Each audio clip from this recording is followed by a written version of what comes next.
Hello guys, welcome to my YouTube channel math classes. आज जो बात करना है भाई, हमारे पास जो चैप्टर 3 है उसको थोड़ा और आगे देखेंगे। देखो भाई, इससे पहले ना हमने जितना पढ़ा है, पहले तुम्हें उसके बारे में जो भी ज्ञान होना चाहिए।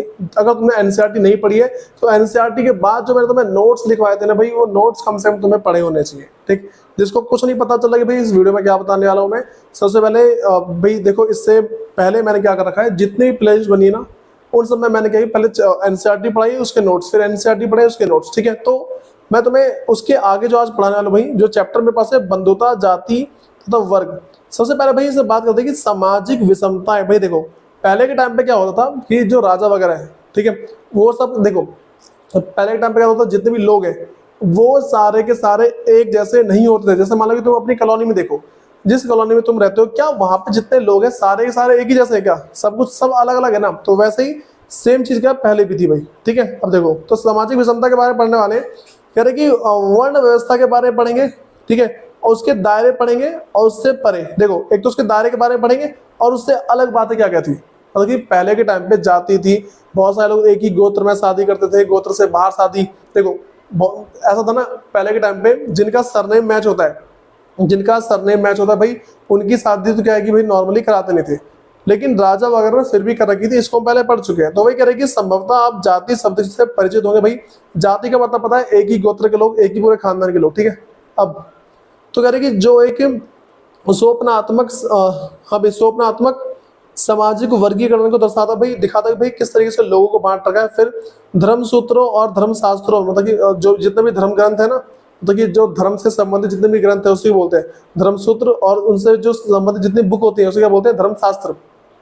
कह रहे कि मैं एक आदर्श व्यवस्था का उल्लेख किया गया भाई, एक ऐसी चीज का उल्लेख किया गया है जिसमें ये बता रखा है कि ब्राह्मणों का यह मानना था कि यह व्यवस्था जिसमें समय उन्हें पहला दर्जा प्राप्त। देखो भाई, ये व्यवस्था ऐसी थी जिनमें ब्राह्मणों को भाई सबसे क्या कि मतलब ये मान लो पहला दर्जा प्राप्त था, मतलब ब्राह्मण को सबसे ऊपर माना जाता था, उससे ऊपर कोई था ही नहीं। ठीक है, अब सुनो, तो भाई इसमें ना हमारे पास जो जो चीजें उसके बारे में बता रहा हूँ लाइन से। तो ये दर्जा प्राप्त था। कह रहे कि एक दैवीय व्यवस्था है भाई, एक ना मतलब कि वो ये माना जाता है, ये जो व्यवस्था बनाई कि भाई सबसे ऊपर ब्राह्मण है, उससे शूद्र है, तो ऐसे बहुत सारी जाति है, सबके बारे में बता रखा है। ठीक है, तो एक क्या दैविक व्यवस्था है जिसको एक तरीके से मान लो कि देवी देवता जिसको माने चलते हैं। कह रहे कि शूद्र और अस्पृश्य, ठीक है, मतलब इसको बोलता है अस्पृश्य। ठीक है, शूद्र मतलब जिसको नॉर्मली बोलते हैं नीचे जाति के लोग, तो अस्पृश्य को सबसे निचले स्तर पर रखा जाता है। देखो, ब्राह्मणों को सबसे ऊपर, ठीक है, ब्राह्मण का सबसे ऊपर रखा जाता है, और जो सबसे नीचे का भाई जो शूद्र लोग हैं, ठीक है, जो शूद्र जाति के लोग उनको सबसे नीचे रखा जाता था। कह रहे कि इस व्यवस्था में दर्जा संभवतः जन्म के अनुसार निर्धारित माना जाता था। भाई देखो, जिसने शूद्र क्षेत्र में मतलब कि जिसने नीची जाति में जन्म लिया उनको पैदाइशी नीची जाति का मानते हैं, और जिन्होंने ब्राह्मण के घर पर जन्म लिया उनको क्या है भाई, पहले से ही इसको एक तरीके से मान लो ऊंची जाति का मानता है।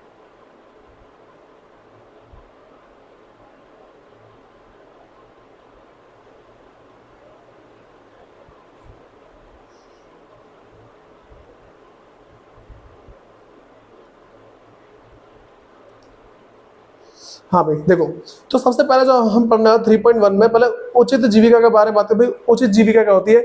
उचित जीविका का सिंपली मतलब है एक ऐसा रहन सहन जिसमें इंसान बिना दुख के जीता हो। ठीक है, तो अब हमारे पास इसके अंदर क्या है, कह रहे कि धर्म सूत्रों और धर्म शास्त्रों में 4 वर्गों के लिए आदर्श जीविका से जुड़े कह रहे कि भाई कई नियम मिले हैं। देखो, धर्म सूत्र में और धर्म शास्त्र में भाई इन दो जगह पे क्या है, देखो इन दो जगह पे 4 क्षेत्रों को बांट रखा है, जो भी जितने लोग हैं ना उनको 4 जगह बांट रखा है।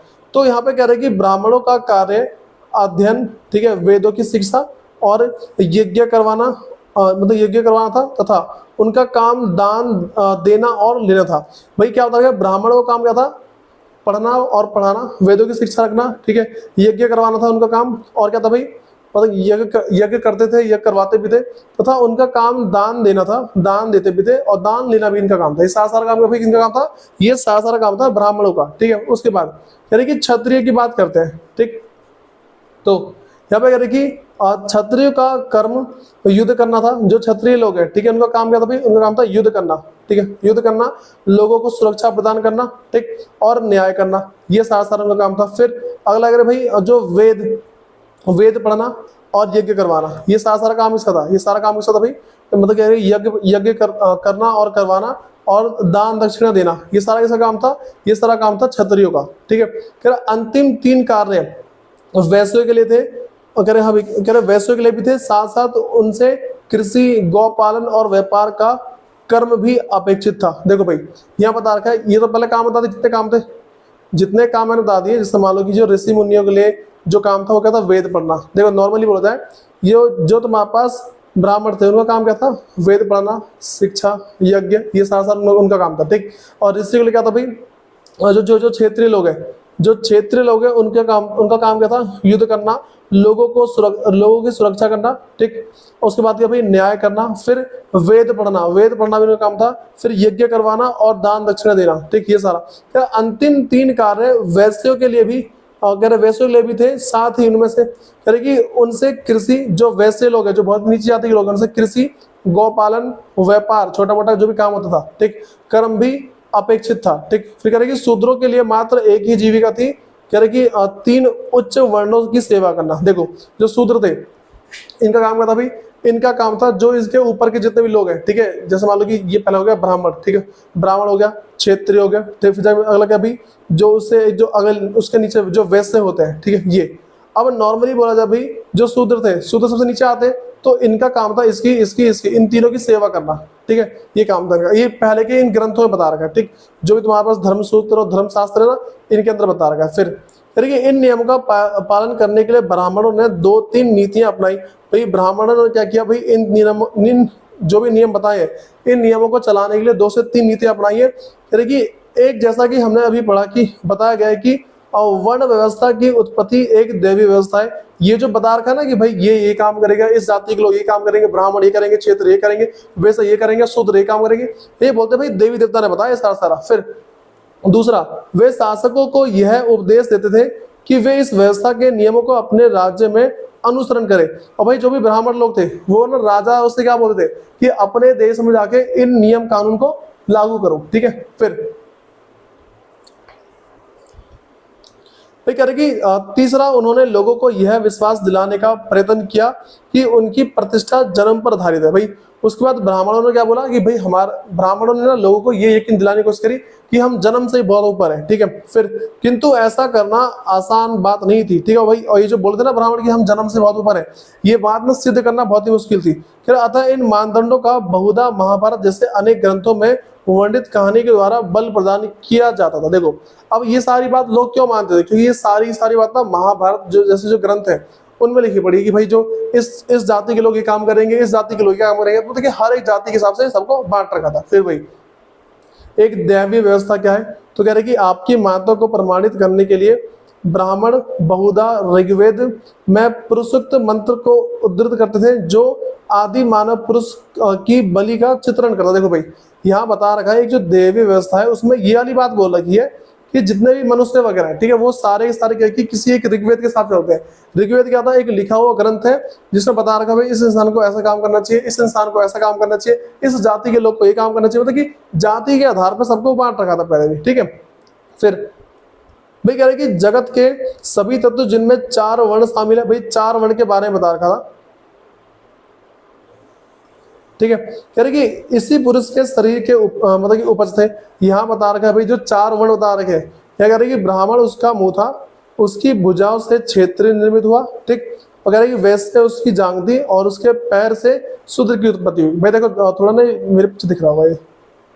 ठीक, यहाँ पे ये सारी बातें बता रखी है। मतलब कि एक ना जो ये बोल रखा है एक जो देवी देवता थे, जो देवी देवता के बारे में बता रखा है कि जो देवी थे उसका जो सबसे ऊपरी हिस्सा है वो ब्राह्मण का था, हाथ का हिस्सा क्षेत्रीय का था, जांघ का हिस्सा शूद्र का था, और जो सबसे नीचे मतलब जांघ का हिस्सा वैश्य का था, और जो उसका जो नीचे का हिस्सा जो पैर का हिस्सा उसको बता रखा है तेईस मानो शूद्र का। ठीक, तो इसीलिए क्या है भाई ये ना ऐसे लाइन बना रखी है, मान लो कि 4 जने बांट रखे हैं। यहाँ पे ब्राह्मण हो गया, ठीक है, क्षेत्रीय हो गया, और फिर जाके हो गया वैश्य और शूद्र, ये 4 जने बता रखे हैं। इन 4 जनों के आधार पर सब कुछ बांट रखा है। अब सुनो भाई मेरे पास ये जो है उचित सामाजिक कर्तव्य क्या था। ठीक है भाई, पहले के टाइम पे सबसे अच्छा कर्तव्य क्या मानते थे, इसको पढ़ रहे हैं हम। तो क्या है महाभारत के आदि पर्व में एक कहानी उद्धृत है। भाई जो महाभारत की जो कथा है उसमें कहानी लिखी हुई है, और कहानी हमारे पास ये है। कह रहे कि एक बार ब्राह्मण दोस्त के पास जो कुरु वंश के राजकुमार को धनु विद्या सिखाते थे। देखो भाई कह रहे कि एक बार की बात है, मतलब कि जो ब्राह्मण दोष है, द्रोण है, ठीक, जो द्रोण है उसके पास जो कि भाई कुरुवंश के जितने भी राजकुमार थे उन सबको वो क्या धनुर्विद्या, मतलब कि धनुष का ज्ञान सिखाते थे, ठीक। फिर कह रहे कि एकलव्य नामक वनस्पति निषादी, मतलब कि शिकारी समुद्र से आया, ठीक। द्रोण ने जो धर्म समझाते थे उसे शिष्य के रूप में स्वीकार करने से मना कर दिया। भाई देखो अब क्या हुआ कि ये जो, देखो ये जो ना नॉर्मली बोला जाए, एक हमारे पास क्या है कि एक ना टीचर टाइप के, ठीक है, वो क्या है कि धनुर्विद्या सिखाते थे। यहाँ पे वही कह रहा है कि एक ब्राह्मण द्रोण के पास क्या होता है, एकलव्य नाम का एक ना वनवासी आता है, ठीक है, वो बोलता है भाई मेरे को भी क्या है कि तुम धनुष विद्या सिखाओ, लेकिन वो क्या मना कर देता है, ठीक, जब मना करता है फिर एकलव्य ने वन में लौटकर मिट्टी से द्रोण की प्रतिमा बनाई। जो गुरु द्रोण थे, ठीक है, उनकी क्या प्रतिमा बनाई कि भाई यही अब से मेरे यही गुरु हैं और मैं करूंगा उसका, मतलब उन्हीं से सीखूंगा। फिर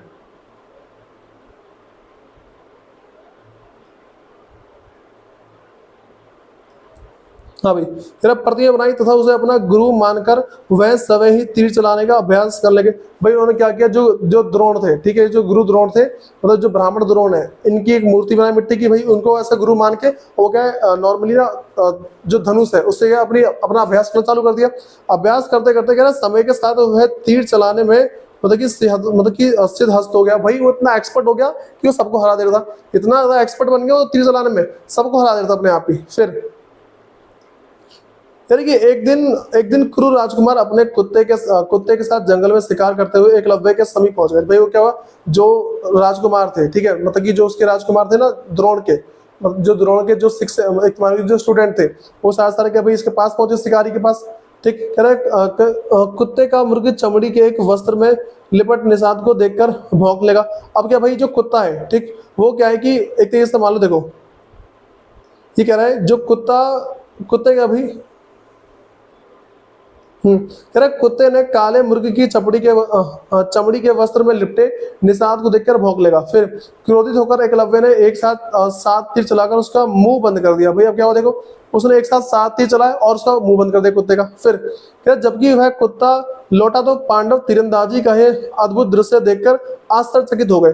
भाई अब ना देखो, भाई वो जो राजकुमार है साथ के देखे तो वही अचंभे पड़ गए, यार इसने कैसे हिला, एक साथ 7 तीर चला दे रहा है। फिर उन्होंने एकलव्य को तलाशा और उसने सवे को द्रोण का शिष्य बताया। भाई उसने बोला कि भाई मेरे जो गुरु कौन है, मेरे गुरु कौन है, और जो द्रोण है वही मेरे गुरु हैं, बल्कि नहीं थे, उन्होंने मिट्टी से बना के करे थे जो भी किया था। फिर द्रोण ने अपने प्रिय शिष्य अर्जुन से एक बार यह कहा था कि वह अपने सभी शिष्यों में अद्वितीय तीरंदाज बनेगा, ठीक है। अब भाई जो द्रोण है, ठीक, उसने यहाँ पे कहा जो द्रोण है, द्रोण ने अपने प्रिय शिष्य अर्जुन से बोलता भाई तुम सबसे एकदम एकदम बेस्ट वाले तुम तीरंदाज बनोगे, ठीक है। फिर अर्जुन ने द्रोण को उसका यह प्रण याद दिलाया, ठीक। भाई अब जो अर्जुन ने क्या है द्रोण को बताया कि भाई तुमने तो मेरे से कहा था सबसे बेस्ट मैं बनूंगा, लेकिन ये दूसरा तरह कैसा बेस्ट बन गया। फिर कह रहे कि द्रोण एकलव्य के पास गए, एकलव्य के पास गए जिसने उन्हें अपना गुरु मानकर प्रमाण किया। कह रहे कि तब द्रोण ने गुरु दक्षिणा के रूप में एकलव्य से दाहिने हाथ का अंगूठा मांग लिया। भाई उसमें क्या हुआ, देखो जो गुरु द्रोण है, अर्जुन को उन्हें बेस्ट बनाना था, अर्जुन को बेस्ट बनाने के चक्कर में उन्होंने एकलव्य क्या बोला, देख भाई तू मेरे को गुरु मानता है ना, तो अगर गुरु मेरे को मानता है तो अपना अंगूठा मुझे काट के दे गुरु दक्षिणा के रूप में, ठीक है। फिर एकलव्य ने फौरन गुरु को अपना अंगूठा काट कर दे दिया। कह रहे अब एकलव्य तीर चलाने में उतना तेज नहीं रहा, ठीक। इसी तरह द्रोण ने अर्जुन को दिए हुए वचन को निभाया, कोई भी अर्जुन से बेहतर धनुर्धारी नहीं रहा, ठीक है। भाई ये सारी बात है। फिर हम अगली बात करते भाई अक्षत्रिय, हाँ भाई मेरे पास अगला जो है एक राजा की बात चल रही है, जिसमें हम क्या है कि अक्षत्रिय राजा के बारे में पढ़ेंगे, ठीक है। अब सुनो क्या है, कह रहा शास्त्रों के अनुसार केवल क्षत्रिय राजा हो सकते थे। भाई देखो शास्त्रों में क्या लिखा था कि जो क्षत्रिय है सिर्फ वही राजा बन सकते हैं और कोई राजा नहीं बनेगा, ठीक है। फिर कह रहे किंतु अनेक महत्वपूर्ण राजवंशों की उत्पत्ति अन्य वर्णों से भी हुई है भाई, और जरूरी नहीं कि जो हमारे पास क्या है कि जो क्षत्रिय है सिर्फ वही राजा बने, और भी बहुत सारे राजा ऐसे हैं जो किसी और वर्णों से हुए, किसी और जाति से ही बने। फिर कह रहा मौर्य वंश जिसने एक विशाल साम्राज्य पर शासन किया के उद्भव पर गर्म जोशी से बहस होती रही। देखो भाई सबने क्या बोल रखा है कि जो सिर्फ क्षत्रिय है वही राजा बनेंगे, लेकिन जो मौर्य वंश के लोग हैं, ठीक है, जो मौर्य वंश के जितने भी लोग हैं वो सारे क्षत्रिय थे ही नहीं, ठीक। इस बात पर हमेशा बहस होती रहती है। बाद के बौद्ध ग्रंथों में यह इंगित किया गया है कि वे क्षेत्रीय थे, किंतु ब्राह्मण शस्त्र उन्हें निम्न कुल को मानते थे। देखो भाई अब ये बता रखा है कि जो बड़े बड़े ग्रंथ है ना उसमें लिखा हुआ है कि जो मौर्य वंश है, ठीक है, मौर्य वंश क्या भाई मौर्य वंश भी क्या है, क्षत्रिय है। ये ना बड़े बड़े ग्रंथ में बता रखा है कि जो मौर्य वंश है, मतलब बुद्ध के जितने ग्रंथ है ना उनमें ये इंगित किया हुआ है, ये बता रखा है कि भाई ये जो मौर्य वंश है वो सारे सारे क्या थे, वो एक तरीके से मान लो भाई वो भी क्या क्षत्रिय थे, ये बोल रखा है, वो कहते हैं क्षत्रिय थे। किंतु ब्राह्मणीय शास्त्र उन्हें निम्न कुल का मानते थे, लेकिन जो भाई ब्राह्मण है उनको क्या नीची जाति का मानते थे। ठीक, उसके बाद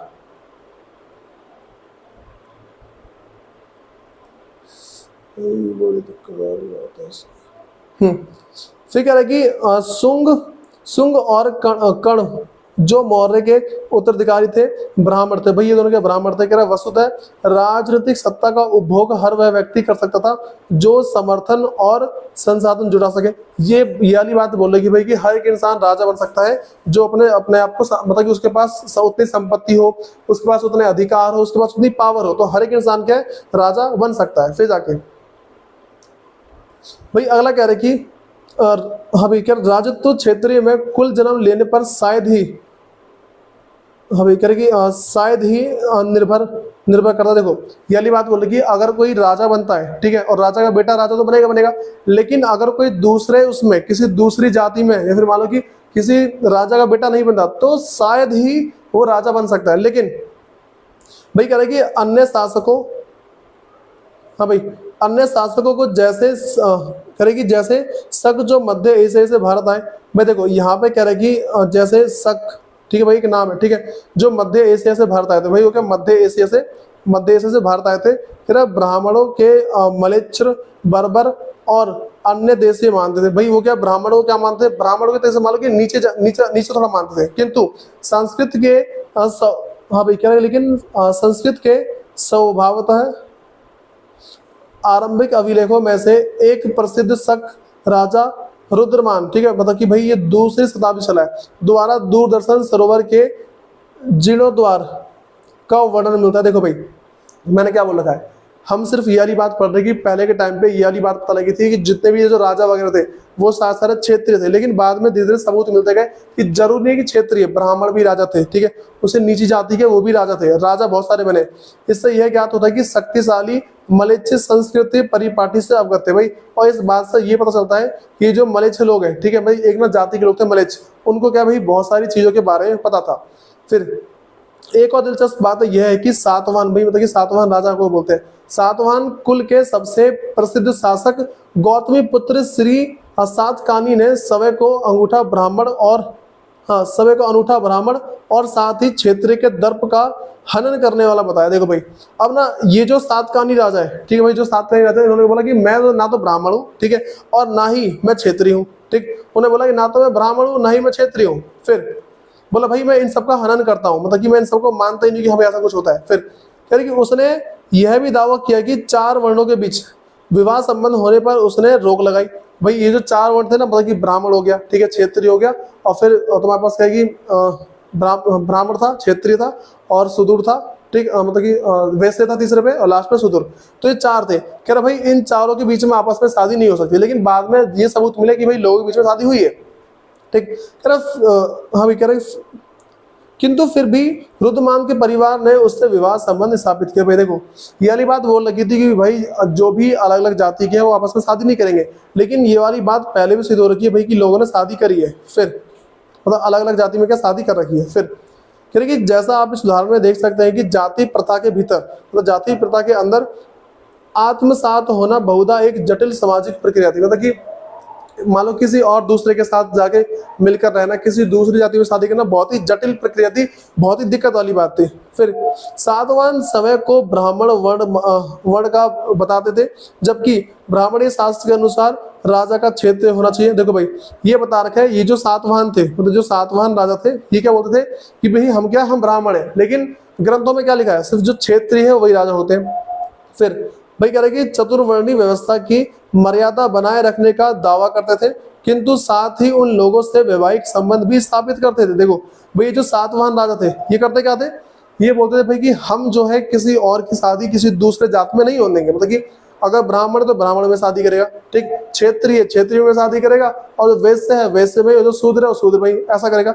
लेकिन वो खुद दूसरे जात में जाकर शादी करते थे। जो सातवाहन राजा थे वो क्या भाई दूसरे देशों में मतलब कि दूसरे जाति में जाकर शादी कर लेते थे, लेकिन दूसरे को करने नहीं देते थे। फिर जो इस वर्ण व्यवस्था से बाहर थे, और भाई इस वर्ण व्यवस्था से बाहर थे, कि और जैसा हमने देखा कि वह अंतर विवाह पद्धति, भाई अंतर विवाह क्या होती है, एक ही गोत्र में फिर एक ही जाति में शादी करना, पद्धति का पालन करते थे, ना कि बाह्य प्रणाली का, जो ब्राह्मणीय ग्रंथों के मतलब में प्रस्तावित है। देखो नॉर्मली ये बता रखा है कि जो सातवाहन राजा थे, सातवाहन राजा क्या करते थे भाई, इनका काम एक ही था, ये जो बोलते थे, इनका बोलते भाई हम दूसरी जाति में शादी नहीं करने देंगे, लेकिन खुद जाके कर लेते थे, ऐसा था। अगली बात करते भाई जाति और सामाजिक गतिशीलता, मतलब कि जाति और जो सामाजिक गतिशीलता मतलब बदलाव क्या क्या हुआ है, पहले के टाइम पे जाति में क्या क्या बदलाव हुए और जो समाज है उसमें क्या क्या बदलाव हुआ है। ठीक है, फिर यानी कि ये जटिलताएं समाज के वर्गीकरण के लिए शास्त्रों में प्रयुक्त एक और शब्द जाति से भी स्पष्ट होती है कि ब्राह्मणीय सिद्धांतों में वर्ण की तरह जाति भी जन्म पर आधारित थी। देखो भाई जैसे जिस तरीके से वर्ण आधारित थे ना, 4 वर्ण थे, ठीक है, मैंने बताया ब्राह्मण हो गया, क्षत्रिय हो गया, सारे उसी तरीके से जाति भी क्या पैदा होते मिल जाती थी। कोई इंसान पैदा हो बोलते भाई तुम इस जाति के हो, जो भी पैदा होता उसकी जाति पैदा होते ही निर्धारित हो जाती थी। ठीक है, किंतु वर्ण जहां मात्र 4 थे वही जातीय कई निश्चित संख्या नहीं थी। भाई देखो जो वर्ण है वो तो 4 थे, वर्ण क्या कहते थे भाई, वर्ण से सिर्फ 4 थे, लेकिन जातियां बहुत सारी थी। उन्हीं वर्ण के ब्राह्मण के अंदर ये ब्राह्मण वो ब्राह्मण बहुत सारे अलग अलग थे। फिर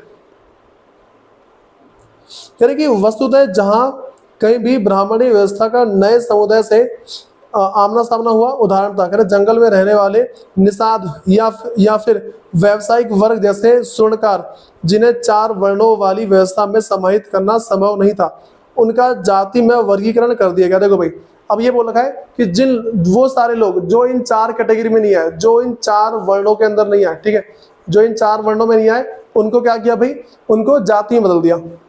जो इन 4 के अंदर नहीं आए देखो ब्राह्मण, क्षत्रिय, ठीक है, और मान लो कि वैश्य और मतलब कि शूद्र, इन चारों में जो नहीं आए, ठीक, उनकी जाति बना दी, भाई तुम इस जाति के हो, तुम इस जाति को, इस तरीके से। फिर कि वे जातियां जो एक ही जीविका अथवा व्यवसाय से जुड़ी थी। अब भाई पहले क्या किया, उन सबको ना देखो उन सबको क्या किया, जैसा जैसा वो काम करते ना उनको उन जाति को बता दिया। मान लो कोई लोहे का काम करता है उसको लोहार, कोई सोने का काम करता है उसको सुनार, इस तरीके से बोल दिया। फिर उन्हें कभी कभी श्रेणियों में संगठित किया था, और भाई कभी कभी उनको बोलते हैं कि भाई तुम इस श्रेणी से हो, ठीक है, इस श्रेणी के जितने भी लोग हैं तुम सारे इधर ही आते हो। मतलब ये सोने का काम कर रहे हो सुनार, तुम सुनार की श्रेणी से हो। तुम भाई पशुपालन का काम करते हो, तुम क्या चरवाहा की श्रेणी से हो, इस तरीके से। तुम कपड़े धोते हो, तुम धोबी की श्रेणी से हो, इस तरीके से। देखिए हालांकि समुदाय के इतिहास का लेखा जोखा हमें कम ही प्राप्त होता है। भाई जितने भी समुदाय हैं उनके बारे में हमें बहुत ही कम ज्ञान, मतलब कि बहुत ही कम जानकारी प्राप्त होती है, किंतु कुछ अपवाद है, कुछ उल्टी बातें लिखी हुई है। ठीक है, जैसे कि मंदसौर मतलब कि मध्य प्रदेश से मिला एक अभिलेख मिला है। इसमें रेशम के बुनकरों की एक श्रेणी का वर्णन मिला, मतलब कि रेशम के जितने भी लोग कपड़े बुनते हैं उन सबकी एक जाति बना रखी थी। ठीक है, यानी कि जो मूलतः लाट मतलब कि गुजरात प्रदेश के निवासी थे, और भाई वो सारे कहाँ के थे, वो सारे गुजरात के, मतलब कि जिसको पहले लाट बोलते हैं, वहां के निवासी थे। कह रहे कि और वहां से मंदसौर चले गए थे भाई, और ये सारे लोग गुजरात से कहाँ चले गए थे, मंदसौर चले गए थे। ठीक है, फिर कह रहे कि जिसे उस समय दसपुर के नाम से जाना जाता था। भाई जो मंदसौर है उसको किस नाम जानते थे पहले, दसपुर के नाम से।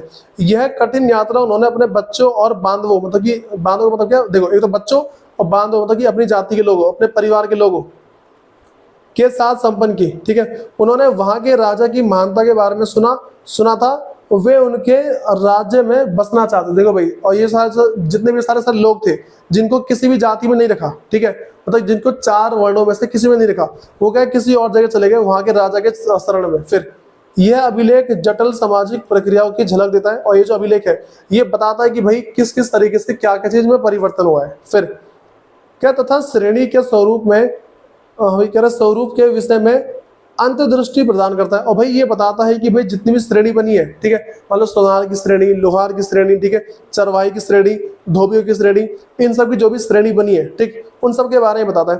ठीक है, हालांकि श्रेणी की सदस्यता शिल्प में विशेषज्ञता पर निर्भर थी। भाई देखो ये जो श्रेणी बनी हुई थी, ये जो श्रेणी बनी हुई है, ये किसके आधार पर बनाई थी, ये विशेषज्ञता के आधार पर, मतलब कि जो इंसान जो काम करता है ना उस काम के हिसाब से उनको बांट रखा था। ठीक, फिर कह रही है कुछ सदस्य अन्य जीविका भी अपना लेते थे भाई, और कुछ कुछ लोग क्या है पैसा कमाने का कोई और जरिया देख लेते थे। फिर कह रहे इन अभिलेखों से यह भी ज्ञात होता है कि सदस्य एक व्यवसाय के अतिरिक्त और चीजों में भी सहभागी होते थे। देखो ये बता रखा है, जैसे मान लो कोई लोहार है, वो सिर्फ लोहे का काम नहीं करा, कुछ और भी काम करता वो, ठीक। कह रहा सामूहिक रूप से उन्होंने शिल्प कर्म से अर्जित धन को सूर्य देवता के सम्मान में मंदिर बनवाने पर खर्च किया। देखो अब भाई ये बोलेगा जो लोग दूसरे देश से इस राजा के पास आए, ठीक, उन्होंने क्या किया भाई, उन्होंने सारा का सारा धन कहाँ पे किया, मंदिर बनवाने में खर्च कर दिया। उन्होंने जिस काम से पैसा बनाया था, मान लो कि कोई लोहार है उसने लोहे से पैसा बनाया, तो उन्होंने क्या किया, मंदिर में लगाया। सुनार है, सोने से पैसा कमाया, उन्होंने मंदिर में लगा दिया। इस तरीके से हुआ भाई। अगला व्यवसाय कि रेशम बुनकरों ने क्या किया भाई, जो रेशम के बुनकर थे उन्होंने क्या किया, इसको हल्का सा पढ़ लिया, समझ में आ जाएगा। फिर बस 4 वर्णों के परे, हमने देखो वर्णों के बारे में पढ़ लिया। अब वर्णों से अलग जो उन 4 वर्णों में नहीं आते थे उनका क्या हुआ। देखो क्या उपमहाद्वीप में पाए जाने वाली विविधता, विविधता का मतलब है अलग अलग, ठीक है, अलग अलग जाति हुई। विविधताओं की वजह यहाँ हमेशा एक समुदाय रहे हैं जिन पर ब्राह्मणीय विचारों का कोई प्रभाव नहीं पड़ा। देखो भाई एक समुदाय ऐसा था जिन पे ब्राह्मणों के विचार का कोई प्रभाव नहीं पड़ा। देखो भाई ब्राह्मण क्या बोलते थे, तुम इस जाति के हो, तुम इस जाति को, तुम इस जाति को, लेकिन यहाँ पे उनका प्रभाव पड़ता ही नहीं था। फिर सांस्कृतिक साहित्य में जब ऐसे समुदाय का उल्लेख आता है तो उन्हें कई बार विचित्र, असभ्य और पशुवत चित्र किया गया, मतलब एकदम उनको एकदम अलग रूप से दिखाया गया, जो इन चारों क्षेत्र में से नहीं आए, जो इन 4 में से नहीं आए किसी और में, उनको एकदम अलग ही रूप से देखते थे, ठीक है। जैसा मान लो भाई आदि मानव हो, कह रहा ऐसे कुछ उदाहरण वन प्रांतर में बसने वाले लोग हैं भाई, जो जंगल में बसने लोग थे ना, ठीक, वन प्रांतर, ये उदाहरण किसके हैं, वन प्रांतर, जो इन चारों में से नहीं थे, सारे सारे कहाँ थे, वो रहते थे जंगल के अंदर, ठीक।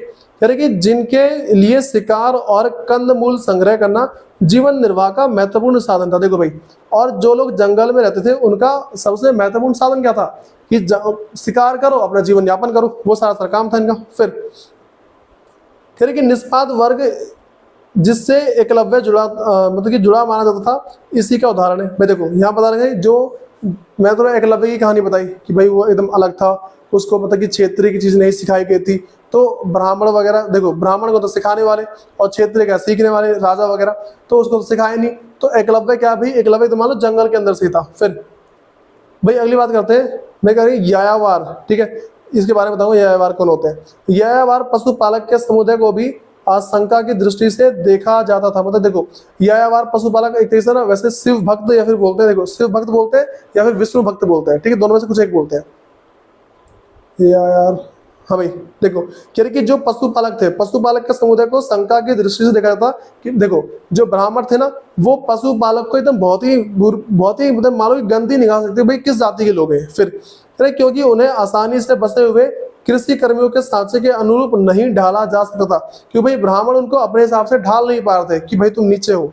फिर यदा कदा, अगर कभी कभी, यदा कदा मतलब क्या है, कभी कभी उन लोगों को जो असंस्कृत भाषी थे, ठीक है भाई, जिनको संस्कृत बोलना नहीं आता था, भाई जो असंस्कृत भाषी थे उन्हें मलेच्छ कहकर हे दृष्टि से देखा जाता, मतलब कि ना बहुत ही मानो गंदी नजरों से देखा जाता। जिन लोगों को पहले संस्कृत नहीं आती थी उनको बहुत ही गंदी नजरों से देखते हैं। तुम अभी देखो ना, जिन लोगों को इंग्लिश नहीं आ रही है उनको भाई बहुत ही गंदी नजरों से देखा जाता है, भाई कितना गिरा हुआ है, ठीक।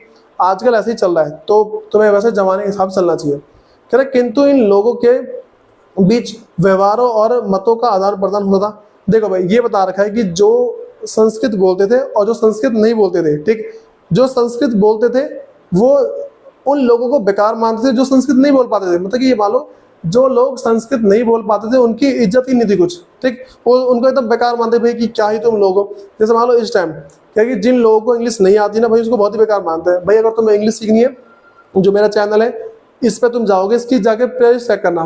प्ले लिस्ट में जाने के बाद क्या भाई तुम्हें वहाँ पे दिखेगा स्पीकिंग इंग्लिश, मैं उसमें बहुत सारी वीडियो अपलोड कर रखी है। तुम स्टार्टिंग से एंड तक देखोगे तो तुम्हें जो तुम्हारी इंग्लिश का लेवल है अपग्रेड जरूर होगा, ठीक है, एक ऊपर लेवल पे जरूर आ जाएगा। फिर कह रहे कि उनके संबंधों के स्वरूप के बारे में हमें महाभारत की कथाओं से ज्ञात होता है, ठीक है भाई। देखो महाभारत के बारे में पता था भाई कि वो सारे लोग कैसे थे। अब कह रहे कि बाघ सुदृष्टपति, ठीक है, अब इसके बाद थोड़ा बहुत देखते हैं भाई। कह रहे कि यह सारांश महाभारत के आदि पर्वन से उद्धृत कहानी का भाई एक कहानी है, ठीक है, इसको आदि पर्वन बोलते हैं, उस कहानी से लिखा गया है। फिर कह रहे कि पांडव गहन वन में चले गए थे, थक कर वे सो गए, केवल द्वितीय पांडव भीम जो अपने बल के लिए प्रसिद्ध थे रखवाली करते रहे। भाई देखो जो जो भीम है वो क्या रखवाली करते रहे। फिर कह रहे कि एक नवराक्षसी कह रहे एक नरभक्षी राक्षस को पांडव की मानुष गंध ने विचलित किया और उसने अपनी बहन हिडिंबा को उन्हें पकड़कर लाने के लिए भेजा। ठीक है भाई, हिडिंबा से बोला, देखो एक ना क्या था, नरभक्षी था, एक ना एक मान लो कि यहाँ पे जानवर टाइप था, ये फिर मान लो कि एक राक्षस टाइप था। उसने क्या मनुष्य की खुशबू सूंघी, उसने बोला भाई जाओ अब उसने अपनी बहन से बोला जन को पकड़ के लेके आ। फिर हिडिंबा भीम को देखकर मोहित हो गई। भाई जो भीम था वो थोड़ा ताकतवर था, हिडिंबा उसको देखकर भाई उसके मान लो कि उसका प्यार है, पागल हो गई। ऐसा हुआ भाई, पहले भी ऐसा होता था। देखिए और एक सुंदर स्त्री के वेश में उसने भीम से विवाह का प्रस्ताव किया। भाई उसने क्या एकदम बहुत ही सुंदर स्त्री का रूप लिया और बोला भाई मेरे से शादी कर लो। फिर कह रही कि जिसे उन्होंने अस्वीकार कर दिया। भाई भीम ने मना कर दिया, बोला भाई मैं तो शादी नहीं कर सकता। इस बीच राक्षस वहां आ गया और उसने भीम को मल्ल युद्ध के लिए ललकारा। भाई उसने क्या है, भीम को बोला भाई आज लड़ाई कर मेरे से, और राक्षस ऑब्वियसली मरेगा। भाई भीम बहुत ताकतवर था। फिर भीम ने उसकी चुनौती स्वीकार किया और उसका वध कर दिया। भाई भीम ने उसको तुरंत ही मार दिया। शोर सुनकर अन्य पांडव जाकर हिडिंबा ने उन्हें अपना परिचय दिया और बोला भीम के प्रति अपने प्रेम में उन्हें अवगत कराया। भाई उसने बोला कि भाई मैं तुमसे बहुत प्यार करती हूँ, ठीक है, और मेरे भाई के अलावा कोई है भी नहीं क्योंकि तुमने मेरे भाई का वध कर दिया है। फिर कह रही कि वह कुंती से बोली कि हे उत्तम देवी, मैंने मित्र बांधव और अपने धर्म का भी परित्याग कर दिया है और आपके बाघ सुद्र पुत्र को अपने पति के रूप में चयन किया। ठीक है भाई, हिडिंबा ने उसके इससे बोला कुंती से कि हे देवी, जो तुम्हारे जो पुत्र है मैं उससे विवाह करना चाहती हूँ। ये सारी बातें, चाहे आप मुझे मूर्ख समझे अथवा अपनी संप्रृप्त दासी, मतलब या फिर मेरे को अपनी दासी समझो, कुछ भी समझो, लेकिन भाई मुझे क्या है, इसका शादी करनी है। फिर कह रहे कृपया मुझे अपने साथ ले तथा अपना पुत्र, हाँ कह रहे आपका पुत्र मेरा पति हो। भाई उसने बोला, उसने कुंती से बोला कि भाई जो तुम्हारा जो भीम है इससे मेरी शादी कराओ किसी भी तरीके से। फिर कह रहे अतः युधिष्ठिर इस शर्त पर विवाह के लिए तैयार हो गए कि भीम दिन भर हिडिंबा के साथ रहकर रात्रि में उसके पास आ जाएगा। भाई देखो अब ना ये वाली बात क्या है कि ये वाली बात हुई कि जो भीम है वो दिन भर तुम्हारे साथ आएगा लेकिन रात में क्या हमारे पास आ जाएगा। फिर यह दंपति दिन भर सभी लोगों की सैर करते, साथ कह रहे कि समय आने पर हिडिंबा ने राक्षस पुत्र को जन्म दिया जिसका नाम घटोत्कच था। भाई तुमने इसकी पूरी कहानी देखी, घटोत्कच पूरी कहानी सुनी होगी। ठीक, फिर कह रहे कि तत्पश्चात माँ और पुत्र पांडव को छोड़कर अपने वन में चले गए। उसके बाद क्या भाई वो जो था, मतलब कि जो घटोत्कच था और जो राक्षसनी थी हिडिंबा, वो दोनों क्या भीम वगैरह को छोड़ के जंगल में चले गए। फिर किंतु घटोत्कच ने यह प्रण किया कि जब वह पांडवों को उसकी जरूरत होगी उपस्थित हो जाएगा। देखो अब क्या हो भाई, जो घटोत्कच है उसने बोला कि जैसे ही तुम्हें मेरी जरूरत पड़ती है बस आवाज मारना, मैं तुरंत आ जाऊंगा। फिर कुछ इतिहासकारों का यह मत है कि राक्षस उन लोगों को कहा जाता था जिनका आचार व्यवहार उन मानदंडों से भिन्न था जिनका चरित्र ब्राह्मणी ग्रंथों में हुआ। देखो भाई ये बता रखा है, जो इतिहासकार है वो बोलते हैं राक्षस उन लोगों को बोला गया है जो इन 4 क्षेत्रों में से नहीं आते, जो जंगल में रहते थे उनको क्या राक्षस बोला गया है। फिर भाई अगला जो मेरे पास है, देखिए 4 वर्णों के परे अधीनता एवं संघर्ष। भाई देखो क्या क्या अधीनता थी और संघर्ष, मतलब कि क्या क्या दिक्कतें थी, वो सारी बातें पढ़ेंगे। ये जो 4 वर्ण थे, इन 4 वर्णों के अलावा और क्या क्या बातें होती थी। अरे ब्राह्मण कुछ लोगों को वर्ण व्यवस्था वाली सामाजिक प्रणाली के बाहर मानते। देखो जो ब्राह्मण लोग थे ना वो बोलते भाई तुम इन 4 में से किसी में नहीं आते। ठीक है, फिर साथ ही उन्होंने समाज के कुछ वर्गों को अस्पृश्य, मतलब कि बहुत ही नीचा माना गया। ठीक है, घोषित कर सामाजिक वैश्य में और अधिक प्रखर बनाया।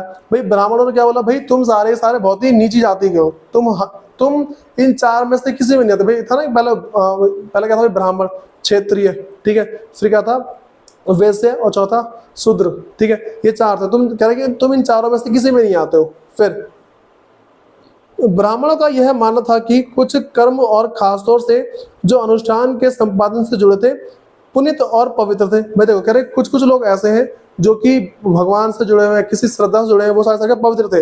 अतः अपने को पवित्र मानने वाले लोग अस्पृश्य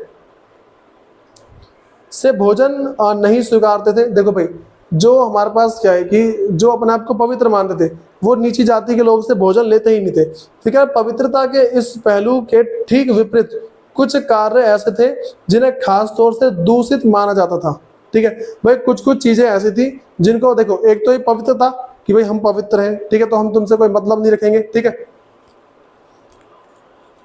हाँ भाई, एक तो पवित्र था कि हम तुमसे कोई मतलब रखेंगे। उसके बाद और भी बातें थी। देखो हाँ भाई, कह रहे कि शवों की अत्योष्टि और मृत पशुओं को छूने वाले को चंडाल कहा जाता था। देखो भाई, जो बहुत ही थे ना कि भाई मरे गए लोगों को छूते थे, मतलब कि कोई मर गया तो उसको उठा के इधर उधर रख रहे हैं, तो उनको चंडाल कहा जाता था। कह रहे कि उन्हें वर्ण व्यवस्था वाले समाज में सबसे निम्न कोटि रखा जाता था।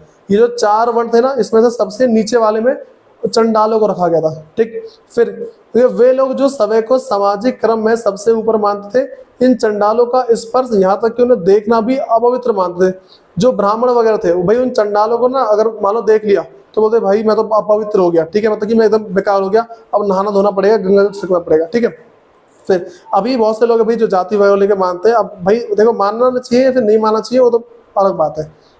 फिर मेरे पास अगला है कि मनुस्मृति में चंडालों के कर्तव्यों की सूची मिलती है। भाई जो मनुस्मृति एक जो बुक है, उसमें बताया भाई चंडालों ने क्या क्या काम किए, चंडाल किस काम आते थे, चंडाल अच्छे थे या फिर बुरे थे, वो सारी चीज इसमें लिखी हुई मिली है। फिर कह रही कि उन्हें गांव के बाहर रहना होता था, वे फेंके हुए बर्तन का इस्तेमाल करते थे और मरे हुए लोग के वस्त्र लोहे के आभूषण पहनते थे। रात्रि में गांव और नगरों में चल फिर नहीं सकते थे। ठीक है भाई, चंडालों के साथ इतना दुष्व्यवहार कर रखा था। फिर संबंधियों से विहीन मृतकों की उन्हें अंत्योष्टि करनी पड़ती, मतलब कि अगर कोई मर गया ना तो उनकी अंत्योष्टि करेंगे, उनका अंतिम संस्कार करेंगे। ठीक है, फिर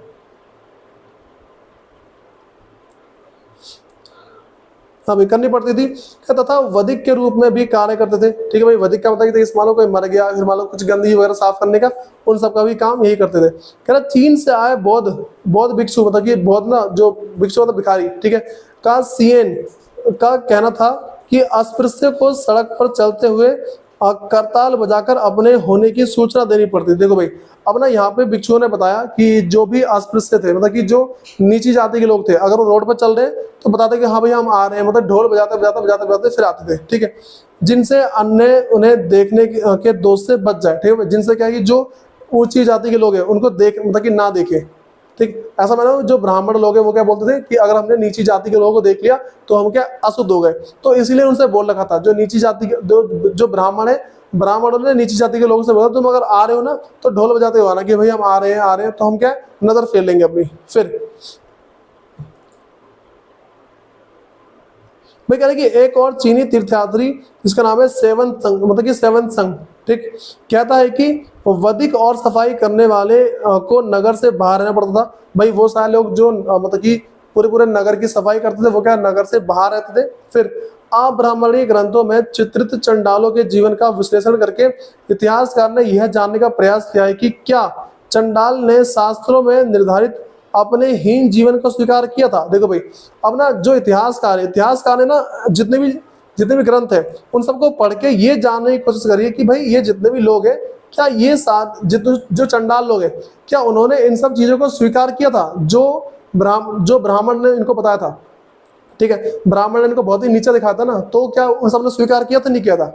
फिर ज्यादा इन ग्रंथों के चित्रण और ब्राह्मणी ग्रंथों में हुए चित्रण में समानता है। देखो भाई, ये बता रखा है कि जो चंडालों के जो चित्रण है वो और जो ब्राह्मण के जो चित्रण है, मतलब कि ब्राह्मण के द्वारा लिखी हुई बुक और जो चंडालों की जो बुक लिखी हुई है, इन सब में भाई बहुत ही समानताएं थी। ऐसा अगर देखो, जैसे ब्राह्मण ने बोला कि ये नीची जाति के लोग हैं, तो चंडाल वाली बुक में लिखा था कि भाई इन लोगों को नीची जाति का मानते थे। फिर कह रहे परंतु कभी कभी हमें एक भिन्न सामाजिक वास्तविकता का भी संकेत मिलता है। भाई कभी कभार ना एक बहुत ही अलग जाति के लोगों के बारे में पता चलता है। ठीक है, फिर भाई अब अगली बात करते हैं कि जैसे बौद्धिस्ट एवं चंडाल के रूप में जो मतलब कि जो बुद्ध के लोग हैं वो सारे चंडाल के रूप में थे। ठीक है, फिर यहाँ पे कह रहे कि क्या चंडाल ने अपने को समाज की सबसे निचली श्रेणी में रखे जाने का प्रतिरोध किया। भाई पहला क्वेश्चन ये आता है कि जो चंडाल लोग थे क्या इन्होंने इस बात को लेके लड़ाई करी कि भाई तुम हमें सबसे नीचा क्यों मानते हो। यह कहानी पढ़िए जो पाली में लिखी मांतक जातक से ली, मतलब मांतक एक जाति है उससे ली गई है। ठीक, इस कथा में बौद्धिस्ट मतलब कि पूर्व जन्म में बुद्ध, मतलब जो पुराने जन्म में बुद्ध थे वो एक चंडाल के रूप में चित्रित, मतलब जो पुराने जन्म में जो लोग एक तरीके से मान लो कि बुद्ध थे ना, उनके बारे में बता रहा कि हाँ भाई ऐसा ऐसा है। फिर कह रहे कि एक बार बौद्धिस्ट ने बनारस नगर के बाहर एक चंडाल के पुत्र के रूप में जन्म लिया। देखो भाई क्या होता है, एक जब बुद्ध था, एक बौद्धिस्ट है, ठीक है, जो बौद्धिस्ट मतलब जो पिछले जन्म में बुद्ध रह चुका है। ठीक, उसने चंडाल के पुत्र के रूप में जन्म लिया। उनका नाम मातंग था। कह रहे एक दिन वे किसी कार्यवश नगर में गए और वहां उनकी मुलाकात दिथ मतलब मांगलिक नामक से एक व्यापार की पुत्री से हुई। भाई ऐसा क्या, एक लड़की का नाम था दिथ, ठीक है, जो दिथ मांगलिक नामक एक व्यापारी था, उसकी बेटी से उसकी मुलाकात हुई। ठीक, कह रहे उन्हें देखकर वह चिल्लाई। ठीक, वो जो लड़की है उसको देखकर चिल्लाने लगी, भाई ये कौन आ गया, चिल्लाने लगी। अरे मैंने कुछ अशुभ देख लिया। ठीक है, भाई वो लड़की क्या बोलने लगी कि भाई मैंने कुछ अशुभ देख लिया, अशुभ देख लिया। यह क्या कहा, उसने अपनी आंखें धोई और उससे कह रही कि उसके क्रोधित सेवकों ने मातंग की पिटाई करी। भाई अब ना जैसे हुआ तो उसके जो सेवक थे उसने मातंग को बहुत मारा। ठीक है, कह रहा विरोध में मातंग व्यापारी के घर दरवाजे के बाहर जाकर लेट गए। अब क्या वो भाई बोले तुमने मेरे को क्यों मारा, वो क्या है जो मातंग है वो क्या व्यापारी घर के बाहर कि भाई तुमने मेरे को मारा क्यों, ठीक है बताओ मेरे को। फिर 7वें रोज घर के लोगों ने बाहर आकर दित्य को उन्हें सौंप दिया। भाई बोला कि इस दित्य को ले जाओ। ठीक, दित्य उपवास के क्षीण हुए मातंग को लेकर चंडाल बस्ती में आई। ठीक है, भाई उसने क्या किया, चंडाल बस्ती में आ गई, मतलब जो दित्य है ना वो कहेगी चंडाल बस्ती में आ गए। फिर घर लौटने पर मातंग ने संसार त्यागने का निर्णय लिया। भाई जैसे ही वो घर पहुंचा उसे बोला मैं क्या संसार त्याग दूंगा। फिर कह रही अलौकिक शक्ति हासिल करने के उपांतर वह बनारस लौटे, कह रहे कि और उन्होंने दित्य से विवाह किया। भाई अब क्या वो बनारस लौट कर उन्होंने क्या किया, दित्य से शादी कर ली कि भाई अब जो है दो ही है। फिर कह रहे कि मांडवी कुमार नामक उनका पुत्र हुआ। कह रहे कि बड़े होने पर उसने 3 वेदों का अध्ययन किया तथा प्रत्येक दिन वह 16,000 ब्राह्मणों का भोजन कराता था। अब भाई वो बड़ा होकर बहुत ही बड़ा ज्ञानी बना। वो क्या हर दिन 16,000 ब्राह्मणों को खाना खिलाता था। ठीक है, कह रहे कि एक दिन फटे वस्त्र पहने तथा मिट्टी की भिक्षा पात्र हाथ में लिए मातंग अपने पुत्र के दरवाजे पर आए और उन्होंने भोजन मांगा। ठीक, अब भाई कह रहे कि मानव ने कहा कि वे एक पतित आदमी प्रतीत होते हैं अर्थात भिक्षा के योग्य नहीं है। भाई अब उसी के बेटे ने उससे बोला कि भाई जो तुम हो ना मतलब बहुत ही मतलब पतित हो, मतलब ये तो मैं मानो कि अशुद्ध हो, तो तुम्हें भीख मिलेगी नहीं।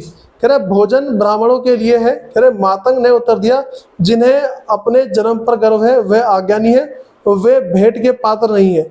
इसके विपरीत जो लोग दोष मुक्त है वह भेंट के योग्य है। ठीक है, देखो ये बता रखा है भाई वो सारे लोग जिन्होंने कुछ काम किया। देखो जैसे मान लो तुम्हें द्वार बता रहा हूं मैं,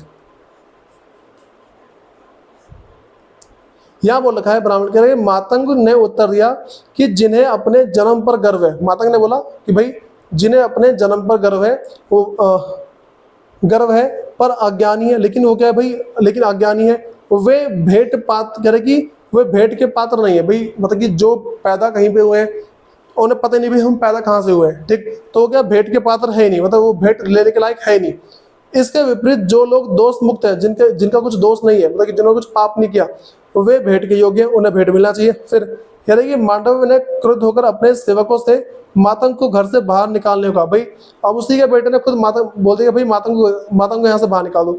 मातंग आकाश में जाकर अदृश्य हो गए तथा दित्य मांगलिक को इस प्रसंग के बारे में पता चला तो वह उनसे माफी मांगने के लिए उनके पीछे आई। फिर मातंग ने उनसे कहा कि वे उनके भिक्षा पात्र में बचे हुए भोजन का कुछ अंश मांडव तथा ब्राह्मणों को दे दे। ठीक है, भाई देखो ये सारी बातें मतलब ना पहले की बात है, कहानी के रूप में बता रखी है कि ऐसा था, मतलब एक ही जाति के लोग अपनी ही जाति के लोग को नहीं मानते, ये सारी बातें।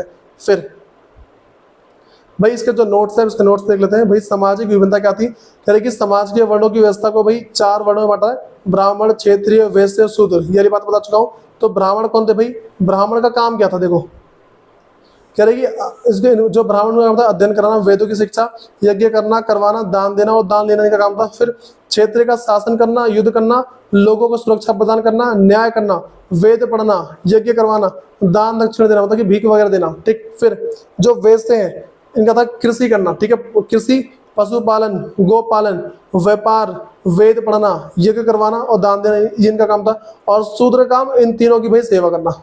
ठीक है, कह रहा ब्राह्मण वर्ण व्यवस्था की उत्पत्ति को देवी व्यवस्था मानते थे। भाई जो ब्राह्मण ने ये जो वर्ण की जो व्यवस्था उत्पन्न की थी ना, 4 वर्ण बता दिए, भाई वो बोलते हैं कि भाई ये सारा ना देवी देवता के नाम पे बना हुआ है। कह रहे कि ब्राह्मण शासकों को यह उपदेश देते थे कि शासक इस व्यवस्था के नियम का पालन राज्य में करवाए। भाई ब्राह्मण ना राजाओं से बोलते थे कि भाई ये जो नियम है 4 क्षेत्र मतलब कि ब्राह्मण, क्षेत्रीय, वैश्य, शूद्र, इसका क्या पूरे राज्य में चलन चलवाओ। फिर ब्राह्मण ने लोगों को यह विश्वास दिलाने का प्रयास किया कि उनकी प्रतिष्ठा जन्म पर धारित है। भाई ब्राह्मण ने क्या बोला कि तुम जहां पैदा हुए हो तुम्हारे लक्षण वैसे ही होंगे और तुम्हारा जीवन काल भी वैसा ही बीतेगा। उसके बाद भाई कह रहे कि क्या सदैव क्षत्रिय ही राजा थे। भाई ये टॉपिक हमारे पास है कि जो क्षेत्रियों के हमेशा से राजा थे। फिर कह रहे कि स्रोतों के अनुसार केवल क्षेत्र ही राजा हो सकते, लेकिन वास्तव में कई शासक ऐसे थे जो क्षेत्र नहीं थे लेकिन फिर भी राजा थे। ठीक, उदाहरण पहला है भाई चंद्रगुप्त मौर्य वंश के संस्थापक। भाई जो चंद्रगुप्त मौर्य है, ठीक है, उनके क्या है कि देखो पहले ये बोल रखा ना कि जो क्षेत्रीय हैं वही राजा हैं, लेकिन ऐसा कुछ नहीं था। फिर भाई बौद्ध ग्रंथ के बारे में क्षेत्रीय, ठीक है, और ब्राह्मण में जो है निम्न कुल के लोगों की बात चल रही है। उदाहरण दूसरा मेरे पास है, कह रहे कि शुंग और कवण मौर्य के उत्तराधिकारी ब्राह्मण थे। ठीक है, देखो हमारे पास क्वेश्चन क्या है, क्वेश्चन ये कि भाई सारे के सारे हमारे पास क्षेत्रीय थे क्या। उसके बाद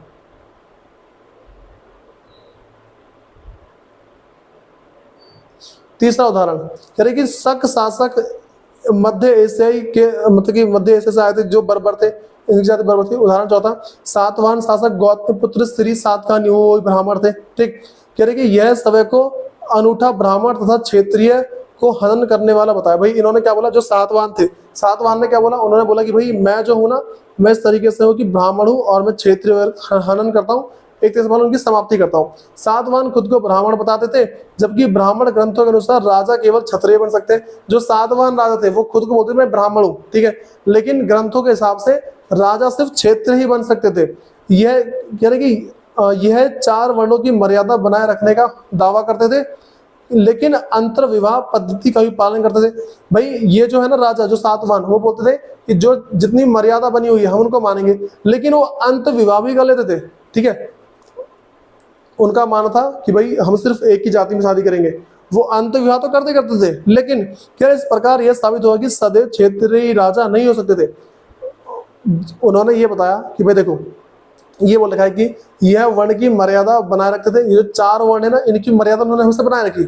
इनका मतलब इनका हमेशा दावा करते भाई ये मर्यादा हमेशा बनी रहेगी, लेकिन अंतर विवाह पद्धति का भी पालन करते थे। वो बोलते हैं भाई चलो ठीक है, अच्छी बात है, लेकिन हम क्या अंत विवाह पद्धति क्या होती है, एक ही जाति के अंदर शादी करना। ठीक है, कह रहे जो राजनीतिक सत्ता का उपभोग कर सकता था, जो व्यक्ति समर्थन और संसाधन जुटा सकता था, वो भी शासक बन सकता है। देखो ये बोला है भाई कि हर एक इंसान का राजा बनना, देखो कोई भी इंसान राजा बन सकता है अगर उसके पास उतनी पावर है तो। फिर भाई अगले मेरे पास है कि जाति और सामाजिक प्रतिष्ठा के बारे में बात करते हैं। ब्राह्मण, क्षत्रिय, वैश्य, शूद्र, ठीक, इनके बारे में बता चुका हूँ क्या है। पहले जाति के बारे में बात करते हैं, भाई जाति कैसे निर्धारित होती थी कि एक इंसान की जाति क्या है। कह रहे जाति जन्म पर आधारित थी। जितने भी इंसान है उनकी जो जाति है वो जैसे इंसान पैदा हो गया बोलते भाई तू इस जाति का है। ठीक, वर्ण की संख्या 4 थी, यह हमें पता ही है। ठीक, लेकिन जातियों की कोई निश्चित संख्या, तो भाई जाति बहुत सारी थी।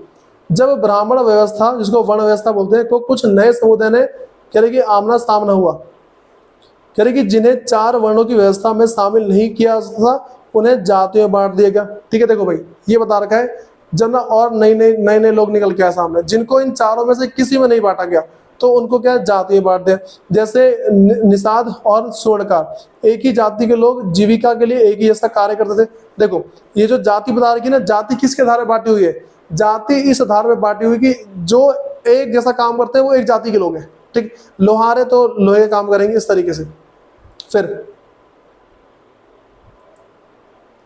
यार ये उपमहाद्वीप विविधताओं से भरा है। जो उपमहाद्वीप था वो क्या भाई, उसमें अलग अलग प्रकार के लोग थे। यहाँ ऐसे समुदाय भी रहते थे जो ब्राह्मण व्यवस्था को नहीं मानते थे।